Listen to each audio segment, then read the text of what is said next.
Assalamualaikum warahmatullahi wabarakatuh.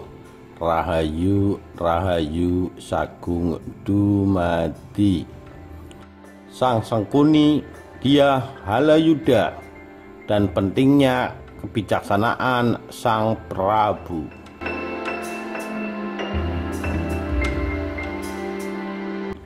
Dalam sebuah pemerintahan, peran dari para penasehat sangat krusial. Hal demikian dapat tercermin dari para pemimpin suatu wilayah dalam mengambil kebijaksanaan yang akan diberlakukan.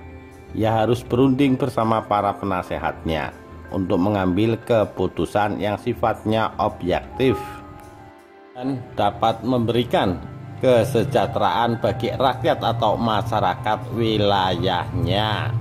Seperti halnya di kerajaan Majapahit terdahulu, raja pertama dari Majapahit ialah Raden Wijaya yang bergelar Kertarajasa Jayawardhana yang berkuasa pada tahun 1293 sampai 1309 Masehi.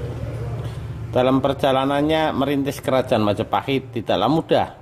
Ia harus bersusah payah bersama para manggala kerajaan untuk menegakkan panji-panji kebesaran Majapahit. Di masa kepemimpinan Raden Wijaya, ia dibantu oleh sejumlah manggala ternama. Di antaranya Lembu Sora, Kebo Anabrang, Ronggolawe, Nambi, Kanuragan, Gajah Mada, Dyah Halayuda, dan beberapa manggala lainnya. Dalam naskah Pararaton dan Kidung Sorandaka, Dyah Halayuda identik dengan tokoh Mahapatih. Maha bermakna besar, sedangkan Patih bermakna penguasa. Mahapatih bukanlah nama asli, melainkan julukan yang diberikan oleh pengarang Pararaton dan Kidung Sondaraka untuk mencerminkan watak Dyah Halayuda yang licik. Dyah Halayuda merupakan seorang yang berasal dari keluarga bangsawan. Hal itu dapat tercermin dari penamaan Dyah pada zaman terdahulu setingkat dengan Raden. Pada zaman selanjutnya sama halnya penamaan Dyah Wijaya pada negara Kertagama pada abad 14 diubah menjadi Raden Wijaya pada abad 16 dalam naskah Pararaton. Dalam masa kepemimpinan Raden Wijaya, sosok Dyah Halayuda gemar melancarkan fitnah disertai adu domba demi meraih ambisinya untuk menduduki posisi Mahapatih Kerajaan Majapahit. Tindakan awal yang dilakukan Dyah Halayuda adalah pada saat pengangkatan Nambi sebagai patih di Majapahit. Ia kemudian menghasut Ronggolawe untuk tidak menerima pengangkatan Nambi. Begitupun sebaliknya, ia juga menghasut Nambi untuk menindaklanjuti kelancangan Ronggolawe. Perang saudara merupakan dampak dari politik adu domba yang dilakukan oleh Dyah Halayuda terhadap Nambi dan Ronggolawe. Akibatnya Ronggolawe tewas di Sungai Tambak Beras. Ia dibunuh secara kejam oleh Kebo Anabrang. Melihat Ronggolawe tewas mengenaskan di tangan Kebo Anabrang, Lembu Sora yang merupakan keponakan Ronggolawe pada akhirnya membunuh Kebo Anabrang pada hari itu juga.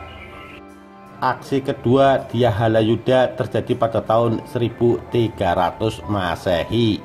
Ia menghasut Mahisa Taruna untuk menuntut Lembu Sora yang telah membunuh ayahnya di pengadilan. Namun karena jasa dari Lembu Sora sangat besar, maka ia hanya dihukum pergi dari Majapahit. Setelah kejadian tersebut, Dyah Halayuda kembali menghasut Lembu Sora untuk kembali ke istana, meminta hukuman yang lebih layak lagi, yakni hukuman mati. Karena hukuman pergi dari kerajaan merupakan penghinaan yang amat mendalam bagi para manggala. Akan tetapi pada saat Lembu Sora ingin kembali menghadap ke kerajaan untuk meminta hukuman mati, ia ternyata dijebak oleh Dyah Halayudha karena pada saat Lembusura ingin menghadap ke kerajaan, ia dianggap telah berani menerobos halaman istana.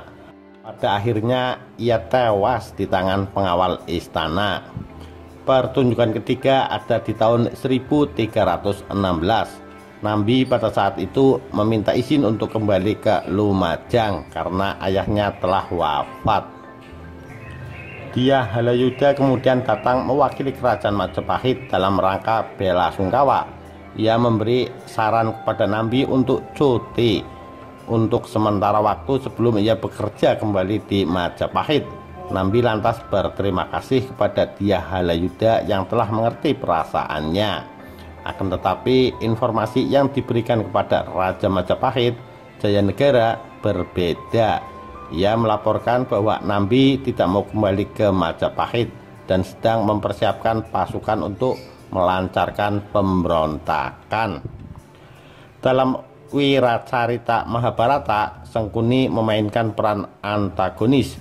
Ia merupakan paman dari para Kurawa yang selalu menanamkan kebencian kepada para putra Pandu atau lebih dikenal dengan nama Pandawa. Dalam kitab Mahabharata, Sangkuni dijelaskan sebagai pangeran dari kerajaan Gandhara yang pada saat itu pemimpin mereka ialah Subala. Awal mula masalah terjadi dimulai ketika Gandhari yang merupakan adik perempuan dari Sangkuni dilamar oleh Destarata, yakni pangeran tunanetra dari kerajaan Hastinapura yang diwakili oleh pamannya yang bernama Bhisma. Sangkuni tidak menerima hal tersebut.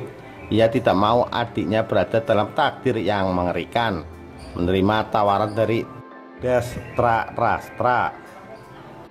Akan tetapi kerajaan Hastinapura pada saat itu merupakan kerajaan adidaya di bangsa Arya.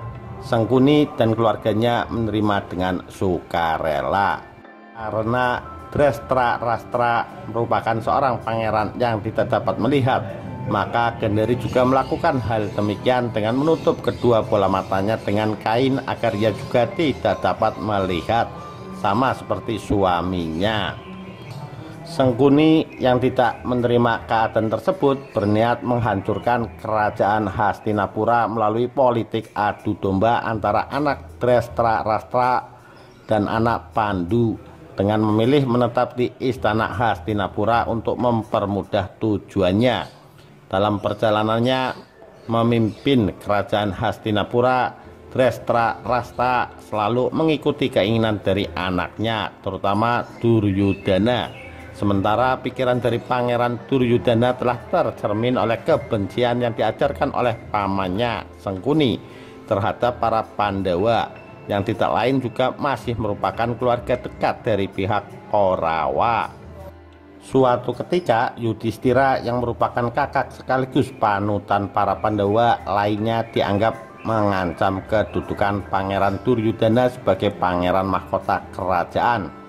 Maka Sangkuni kemudian melancarkan politiknya dengan cara memberi saran kepada Raja Destarastra untuk menyetujui usul dari Widura, Perdana Menteri Kerajaan Hastinapura, untuk membagi dua wilayah kerajaan untuk menghindari konflik yang terjadi antara Korawa dengan Pandawa. Usul ini pada awalnya ditolak oleh Bhisma. Namun pada akhirnya atas penjelasan dari Widura, Bhisma menyetujui saran tersebut. Korawa tetap berada di istana Hastinapura, sedangkan para Pandawa membangun istana di Kandawaprastha. Kandawaprastha yang belum lama didirikan oleh para Pandawa terlihat lebih tenar ketimbang Hastinapura. Maka pujian tersematkan kepada Pandawa atas kesuksesannya ketimbang para Korawa. Suatu ketika upacara perayaan akan dilaksanakan oleh para Pandawa di Kandawaprastha. Para keluarga dari kerajaan Hastinapura diundang untuk turut serta berbahagia dalam perayaan upacara tersebut. Sangkuni mengatur siasat agar perayaan itu tidak berjalan sesuai dengan apa yang diharapkan oleh para Pandawa, dengan mengajak Sisipula untuk bekerja sama melecahkan kehormatan Pandawa di dalam istana. Dalam upacara tersebut, Sisupala terus menghina Krishna yang merupakan junjungan para Pandawa. Karena perlakuan Sisupala telah melewati batas, maka pada akhirnya Sisupala tewas oleh senjata Krishna. Korawa tidak menerima hal tersebut. Dengan amarah yang makin meledak-ledak, ia menantang para Pandawa untuk bertarung. Namun karena Bhisma yang merupakan pelindung dari para Korawa tidak bersedia berada di pihak mereka, mereka akhirnya mengurungkan niat dan pada akhirnya senjata mereka dilucuti oleh para Pandawa. Puncak dari politik adu domba yang dilakukan oleh Sangkuni terjadi pada perang Bharatayuddha, di mana mereka yang berperang tercatat masih terkait dalam satu keluarga, Pandawa dan Korawa. Hal yang sangat memalukan, terlebih bagi keluarga kerajaan besar. Perang Bharatayuddha sebenarnya bisa saja tidak terjadi jika Raja Dreshtarashtra tidak selalu mengikuti keinginan anaknya yang telah dipengaruhi oleh Sangkuni. Namun karena rasa cinta yang sangat berlebihan kepada anak-anaknya, ia selalu saja menuruti keinginan mereka dan bersikap arogan kepada mereka yang menolak keinginan anak-anaknya. Pemimpin merupakan sosok penentu dalam sebuah kebijakan yang akan diterapkan di wilayah tertentu. Maka tidak heran jika pada era modern seperti zaman sekarang, rakyat harus bisa menilai pantas tidaknya ia menjadi pimpinan. Berbeda halnya pada zaman kerajaan, pada umumnya yang menjadi pemimpin merupakan mereka yang berasal dari garis keturunan raja. Raja dalam hal ini memiliki kuasa penuh dalam memimpin serta menerapkan aturan dalam wilayah kekuasaannya, atau lebih dikenal dengan sistem monarki absolut. Dalam menjalankan pemerintahannya, pemimpin haruslah bijak menilai pantas tidaknya usulan yang masuk untuk diterima atau ditolak. Pemimpin harus mempunyai dua telinga untuk mendengar. Seperti halnya yang telah terjadi di kerajaan Majapahit. Dyah Halayudha selalu berhasil menginformasikan berita angin kepada Raja Majapahit, karena Raja Majapahit pada saat itu hanya menggunakan satu telinga dalam mengambil keputusan, terutama pada masa Raja Jayanegara. Sementara pesan yang dapat dijadikan bahan refleksi ialah sebuah negara akan makmur jika memiliki peradilan yang jujur. Sudah selayaknya para pemimpin di sebuah negara bertindak bijaksana dalam menetapkan keputusan. Demikian kisah sang Sangkuni dari Majapahit, Dyah Halayudha, dan pentingnya kebijakan dari seorang raja. Sekian, terima kasih. Wassalamualaikum warahmatullahi wabarakatuh. Rahayu Rahayu Sagung Dumadi.